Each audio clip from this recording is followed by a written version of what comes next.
The rain fell in sheets across the muddy prison camp in Okinawa, turning the ground into a mess of water and dirt.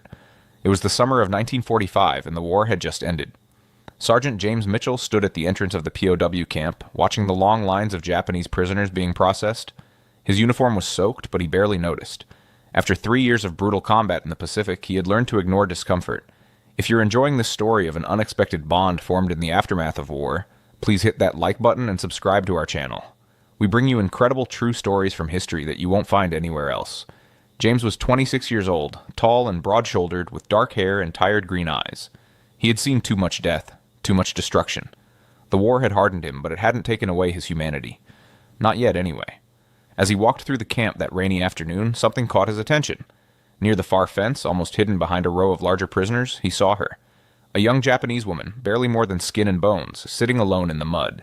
Her prison uniform hung loose on her tiny frame, and her short black hair was plastered to her face by the rain. She wasn't moving. Her eyes were closed, and for a moment James thought she might already be dead. "Hey, soldier," called out Corporal Davies, one of the other guards. "That one's been sitting there since this morning. Medical said she's probably got a few hours left. Malnutrition. Nothing they can do." James felt something twist in his chest. He had seen countless bodies during the war, both American and Japanese. He had learned to look at the enemy without feeling much of anything. But there was something about this woman, this fragile figure alone in the rain, that broke through his walls. He walked over to her, his boots squelching in the mud. Up close, he could see she was young, maybe 22 or 23. Her face was gaunt, her cheekbones sharp beneath pale skin. But even in this terrible state, there was something delicate about her features, something that spoke of who she had been before the war destroyed her life. "Can you hear me?" James asked quietly in English, not expecting her to understand. Her eyes fluttered open. They were dark brown, almost black, and filled with a mixture of fear and exhaustion. She looked at him but said nothing. She probably didn't have the strength to speak. James made a decision then, one that would change both their lives forever. "Come on," he said, reaching down. "I'm not letting you die out here in the mud." She flinched when he touched her arm, but she was too weak to resist as he carefully lifted her. She weighed almost nothing, like a child. As he carried her toward the medical tent, she whispered something in Japanese he couldn't understand. Corporal Davies shook his head as James passed. "Sir, you know the rules. Limited medical supplies, they're prioritizing our guys and the ones healthy enough to be sent back to Japan." "Then I'll take care of her myself," James said firmly. "Sir, that's an order, Corporal." James carried the woman to his own quarters, a small tent he shared with another sergeant who was currently on patrol duty. He laid her down on his cot and grabbed his canteen. Her lips were cracked and bleeding from dehydration. "Here," he said, supporting her head and bringing the water to her lips. "Drink slowly, not too much at once." She drank weakly, coughing a little, her eyes never leaving his face. There was confusion there and fear, but also something else. Maybe a tiny spark of hope. Over the next hour, James worked carefully. He had seen enough field medicine to know the basics. He gave her small sips of water, then some of his own rations, softened in warm water until they were like mush. She could barely swallow, but she tried. "You're going to be okay," he told her, even though she couldn't understand his words, but maybe she understood his tone. "I've got you now. You're mine now. I'm going to make sure you survive this." It was a strange thing to say, and James knew it, but in that moment, soaked from the rain, watching this broken woman fight to take each breath, he felt a fierce protectiveness rise up in him.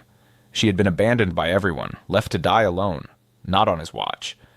As the rain continued to pound against the tent, the woman finally fell into an exhausted sleep. James sat beside her, watching her breathe, and wondered what the hell he had just gotten himself into. He didn't know her name, he didn't know her story, but he knew one thing for certain: he wasn't going to let her go. To understand how James Mitchell and this nameless Japanese woman came to this moment, you have to understand what the war had done to both of them. James had enlisted in the Army in 1942, right after Pearl Harbor. He was young, patriotic, and angry. Like many American men his age, he wanted revenge for the attack. He trained hard, shipped out to the Pacific, and saw his first combat in Guadalcanal. What followed were 3 years of island-hopping campaigns, each one more brutal than the last. Tarawa, Saipan, Iwo Jima, Okinawa. He watched friends die in his arms. He killed men in combat, looked into their eyes as the life left them. He saw villages burned, civilians caught in crossfire, and the terrible machinery of war grinding up everything in its path. By the time the atomic bombs fell on Hiroshima and Nagasaki and Japan surrendered, James was hollow inside. He had survived, but he didn't feel victorious. He just felt tired. The woman's story, which James would learn later, was equally tragic. Her name was Hana Takahashi. She had been born in Kyoto to a middle-class family. Her father was a teacher, her mother a seamstress. Hana had been training to become a nurse when the war broke out. As the conflict dragged on and Japan grew desperate, women were conscripted into service. Hana found herself assigned to a field hospital on Okinawa, treating wounded Japanese soldiers as American forces closed in. The Battle of Okinawa was hell on earth. It lasted 82 days and killed over 100,000 Japanese soldiers and civilians. As the American forces advanced, the field hospital where Hana worked was overrun. The wounded soldiers who could walk tried to escape. Those who couldn't committed suicide rather than be captured. Hana and several other nurses were taken prisoner. In captivity, conditions were harsh. Food was scarce, and Japanese prisoners were at the bottom of the priority list. Disease spread quickly through the camps. Many died. Hana watched other prisoners fade away one by one. She had been strong at first, helping others, sharing her meager rations.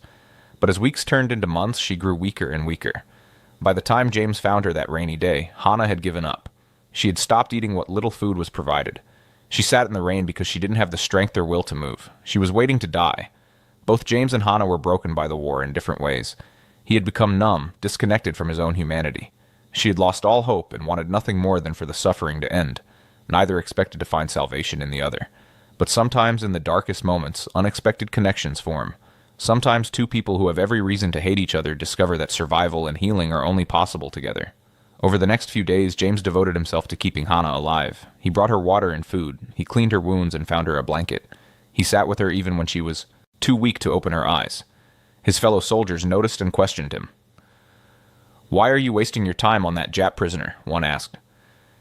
"Because someone has to," James replied simply. Word spread through the camp about the American sergeant nursing a dying Japanese woman back to health. Some soldiers respected it. Others thought he was crazy or a traitor. James didn't care. For the first time since the war began, he felt like he was doing something that mattered. Not destroying, but building. Not killing, but saving. And slowly, day by day, Hana began to recover. On the fourth day, she spoke her first words to him. "Mizu," she whispered, pointing to the water. James didn't understand, but he figured it out when she mimed drinking. He gave her water, and she nodded gratefully. "Mizu," she repeated, then pointed at herself. "Hana." "Hana," James repeated, and a tiny smile crossed her face. It was the first time he'd seen her smile. He pointed at himself. "James." "Jamasu," she said carefully, struggling with the pronunciation. He laughed, and she laughed too, though it turned into a cough. But it was a moment of light in the darkness. They began to communicate in small ways. Gestures, a few words of each other's languages. James found a Japanese-English dictionary in the camp's small library and started learning basic phrases. Hana, who had studied some English in school before the war, began to remember words. "Thank you," she said one day, the words heavily accented but clear. "You're welcome, Jabir," James replied, surprised and pleased. As Hana's physical health improved, James began to see glimpses of the person she had been before the war. She was gentle but strong-willed. She had a quiet sense of humor. She was intelligent and curious. When she was strong enough to sit up, she watched James with careful attention, studying him as if trying to understand this strange American who had saved her life. And James found himself changing, too. For the first time in years, he looked forward to waking up each morning. He had a purpose beyond just surviving the day. Hana needed him, and somehow he needed her, too.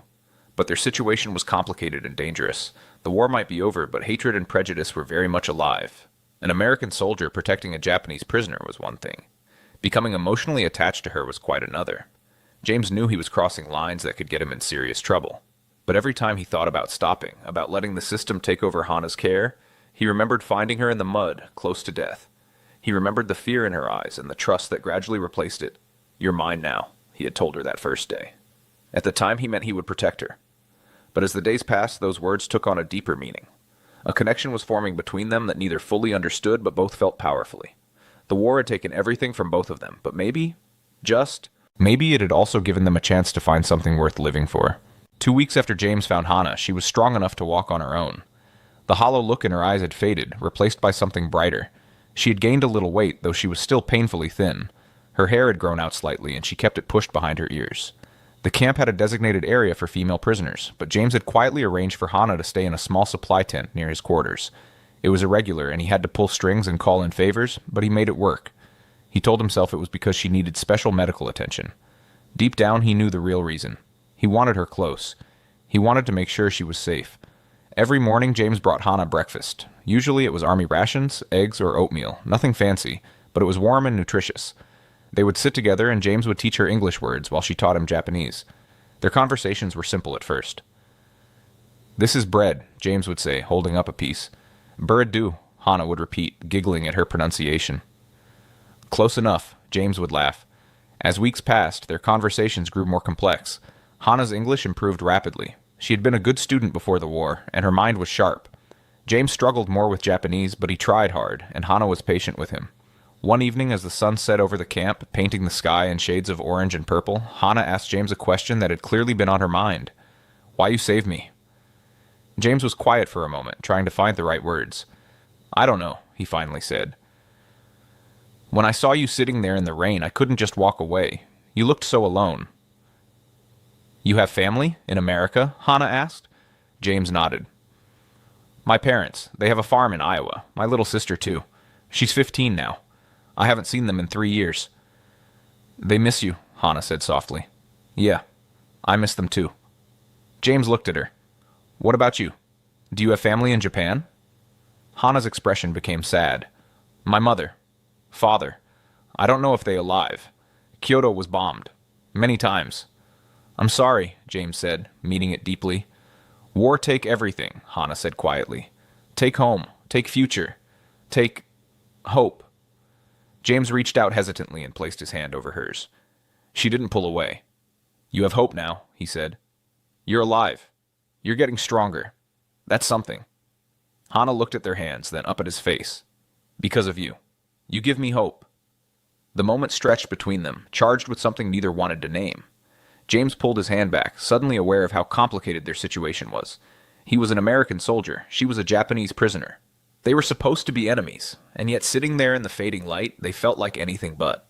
Not everyone in the camp was supportive of what James was doing. His commanding officer, Captain Reynolds, called him into the office one day. "Mitchell, I need to talk to you about this Japanese woman you've taken under your wing." "Sir, I'm just making sure she gets proper care," James said carefully. "I've received complaints. Some of the men think you're being too friendly with the enemy. It's affecting morale.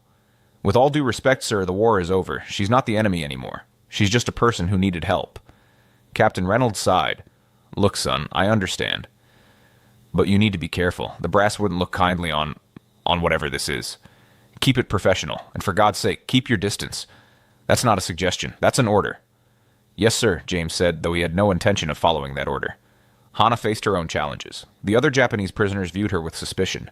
In their eyes, she had betrayed them by accepting help from an American. Some called her a collaborator, or worse. One woman spat at her feet when Hana walked by. "They hate me," Hana told James one day, tears in her eyes. "They don't understand," James said. "They're scared and angry. It's not about you."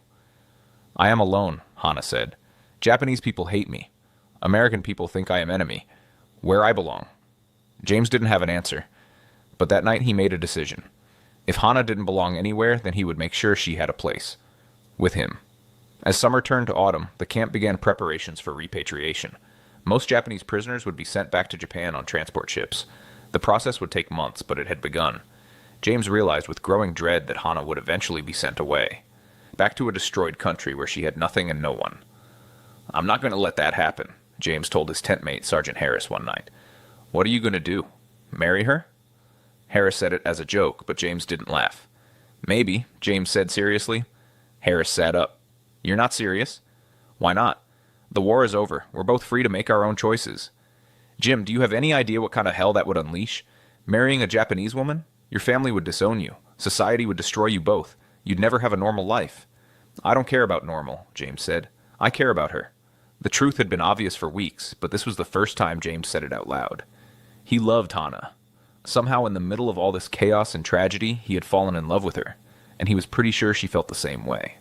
One night, under the stars, James and Hana sat outside her tent. The camp was quiet, most soldiers asleep. Hana had been teaching James to count in Japanese, and they were laughing at his mistakes. "Ichi, ni, san," James counted slowly. "Good." Hana clapped her hands. "Shi, go, Roku." "Shi, go, Roku," James repeated. Then he stopped and looked at her seriously. "Hana, I need to tell you something." She tilted her head, curious. "Yes?" "When I found you, I said you were mine. I didn't mean it the way it sounded. I didn't mean like property. I meant..." He struggled for words. "I meant I would protect you. I would take care of you. But now..." Now? Hana prompted softly. Now I mean it differently. I want you to be mine because I'm yours. Does that make sense? Hana was quiet for a long moment. Then she reached out and touched his face gently. James-san, you saved my life. But you do more than that. You saved my soul. I was dead inside. You bring me back. Hana, I know this is difficult. I know people will not understand. But She took a breath, searching for the English words. I love you. James felt his heart swell. I love you too. They kissed then, gentle and tentative at first, then deeper. It was a kiss that spoke of survival and hope, of two broken souls finding wholeness in each other. When they pulled apart, both had tears in their eyes. What we do now, Hana whispered. I don't know, James admitted. But we'll figure it out. Together. The path ahead was uncertain and dangerous. They would face prejudice, hatred, and countless obstacles. But in that moment, under the stars, with the taste of her lips still on his, James knew one thing for certain. He would never let her go. He had saved her life, and she had saved his soul. Whatever came next, they would face it together. You're mine now, he whispered again, and this time she smiled. And you are mine, she replied. The announcement came down 2 months after James had found Hana. All Japanese prisoners would be repatriated to Japan within the next 6 weeks. Ships were being prepared. Names were being compiled onto lists. Hana's name was on one of those lists. James stood in Captain Reynolds' office, his jaw clenched tight. Sir, I'm formally requesting that Hana Takahashi be removed from the repatriation list. Captain Reynolds looked up from his desk, his expression tired. On what grounds, Sergeant? I'm going to marry her, sir. The silence in the office was deafening. Captain Reynolds slowly removed his glasses and rubbed his eyes. Sergeant Mitchell, do you understand what you're saying? Yes, sir, I do. No, I don't think you do. The captain stood and walked around his desk. Do you have any idea the political and social nightmare you're about to create? The war may be over, but people's feelings haven't changed. An American soldier marrying a Japanese woman, especially a POW, you'll be crucified. I don't care, sir. Your career will be over. Then it's over. Your family might disown you. Then they'll disown me. James met his commander's eyes steadily. Sir, with all due respect, I've spent 3 years of my life fighting in this war. I've killed men. I've watched my friends die. I've done everything my country asked of me. Now the war is over, and I'm asking for one thing. The right to marry the woman I love. That's all. Just that one thing. Captain Reynolds sighed heavily. You know I can't stop you. Legally, once she's processed out of POW status, she's free to do as she pleases. But I'm warning you, son. This is going to be harder than any battle you've ever fought. I know, sir. But she's worth it. The paperwork was a nightmare. James had to navigate a labyrinth of military bureaucracy, occupation authorities, and immigration regulations. Each office sent him to another office. Each official told him it was impossible, or at least inadvisable. But James was stubborn. He had survived 3 years of Pacific combat. He could survive paperwork. The other soldiers had mixed reactions. Some were supportive, though they kept it quiet. Good for you, Jim, Sergeant Harris said, clapping him on the shoulder. Life's too short not to grab happiness when you find it. Others were hostile. Marrying a Jap? You're a traitor, one corporal spat. James punched him. It earned James 3 days of extra duty, but it was worth it. The Japanese prisoners were no more accepting. They saw Hana as a traitor who had sold herself to the enemy. One day James found Hana behind the supply tent, her face bruised and her lip bleeding. 3 Japanese women had cornered her and beaten her. James was furious. He wanted to report them, but Hana stopped him. No, please, it will make things worse. They are angry. They lost family. They lost home. I understand. I don't care if they're angry. They hurt you. Hana touched his face gently. You fight for me too. Much already. I am okay. But she wasn't okay. James could see the toll it was taking on her. She was stronger now, physically healthy, but emotionally she was being crushed from all sides. The only time she seemed truly at peace was when she was alone with James. Finally, after 6 weeks of fighting through bureaucracy, James got approval. Hana was officially released from POW status and granted temporary residency status in the American occupation zone. They could get married. The ceremony was small and quiet, held in a chapel on the base. There was no white dress, no fancy decorations. Hana wore a simple gray dress that James had bought from a local market. James wore his dress uniform. Captain Reynolds served as witness, along with Sergeant Harris. A military chaplain performed the service. Do you, James Mitchell, take this woman to be your lawfully wedded wife? I do.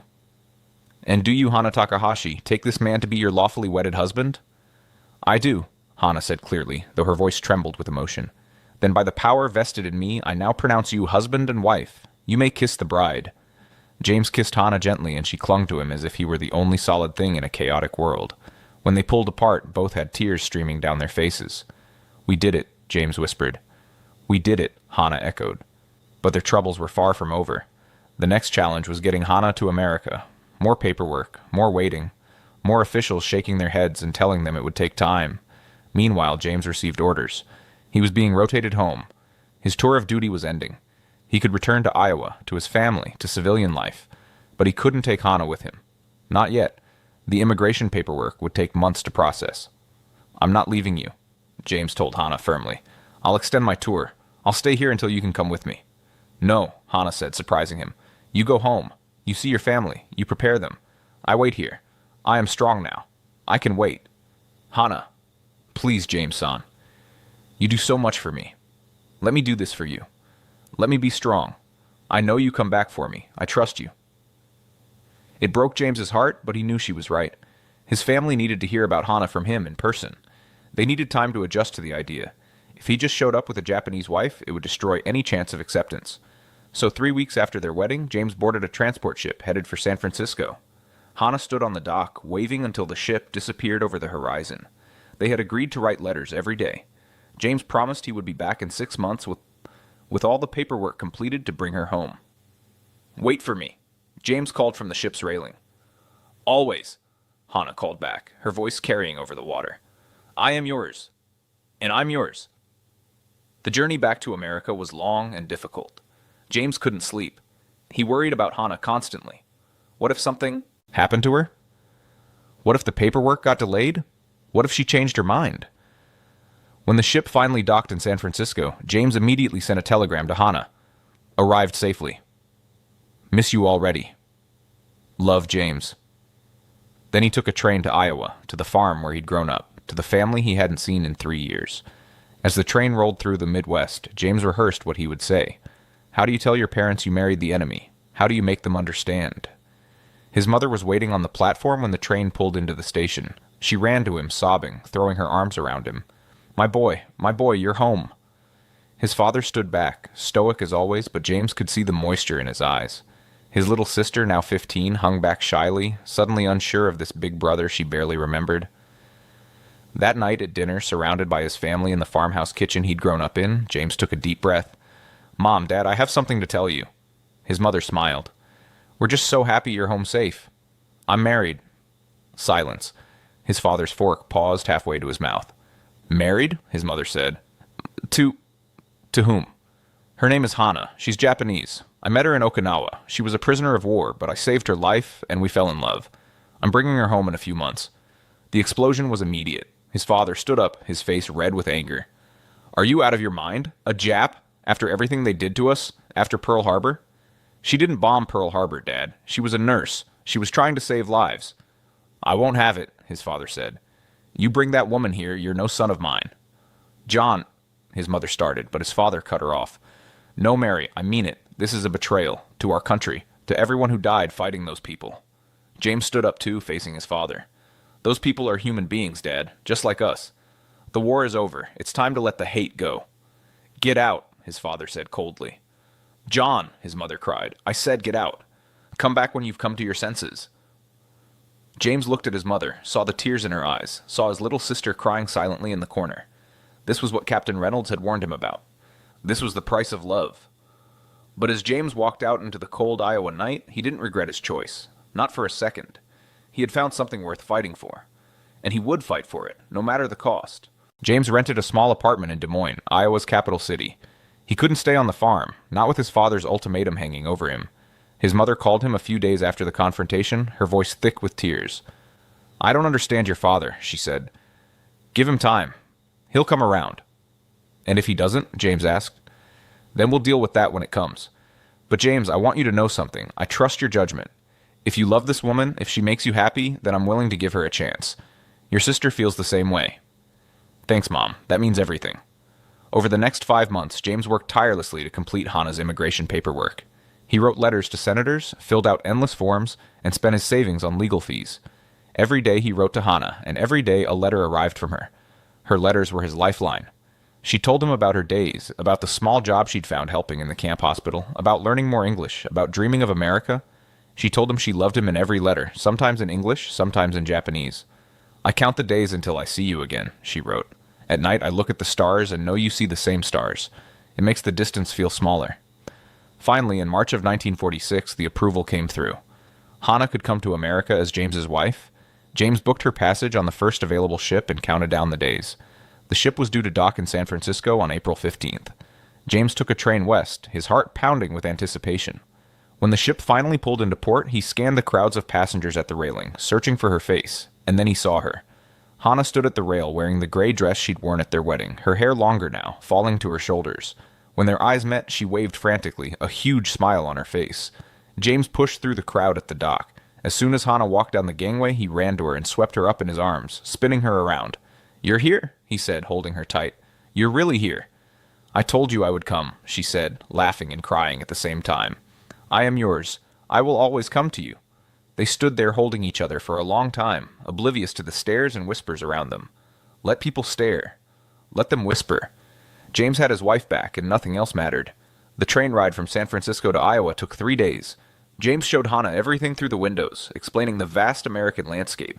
She was amazed by the size of the country, the mountains, the deserts, the plains that seemed to go on forever. "So much space," she said in wonder. "So much land." "Wait until you see the farm," James said. "Well, if we ever get to see it?" "Your father's still angry?" "Yeah, but my mom and sister want to meet you. We'll take it one step at a time." When they arrived in Des Moines, James took Hana to the small apartment he'd rented. It wasn't much, just 2 rooms, but Hana looked around with shining eyes. "It's perfect, she said. "It's tiny." "It's ours," she said firmly. That makes it perfect." They began to build a life together. James got a job at a local factory. Hana, after initial struggles with language and prejudice, found work at a dress shop whose elderly owner was more open-minded than most. They faced constant discrimination. People stared at them on the street. Some stores refused to serve Hana. Children threw rocks at their apartment window, but they also found unexpected allies. Their neighbor, Mrs. Henderson, a widow who had lost her son in the war, knocked on their door one day with a casserole. "I won't pretend to understand all this," she said gruffly. "But you're my neighbors, and neighbors look out for each other. You need anything, you let me know." It was a small gesture, but it meant the world to both of them. Slowly, things began to change. James's sister, Emma, who was now 16, started visiting regularly. She was fascinated by Hana and loved learning about Japanese culture. She taught Hana about American slang and teenage trends, and Hana taught her how to fold origami and write Japanese characters. "I think you're brave," Emma told Hana one day. "Coming here, to a country that fought a war against yours. That takes real courage." "I come because I love your brother," Hana said simply. "Love makes you brave." His mother started visiting too, though she had to do it in secret when his father wasn't around.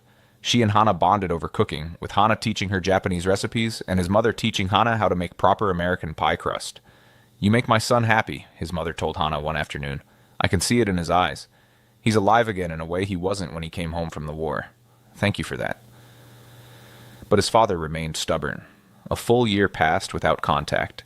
James ached from the separation, but he refused to give up Hana to heal the rift. That would be betraying everything they'd fought for.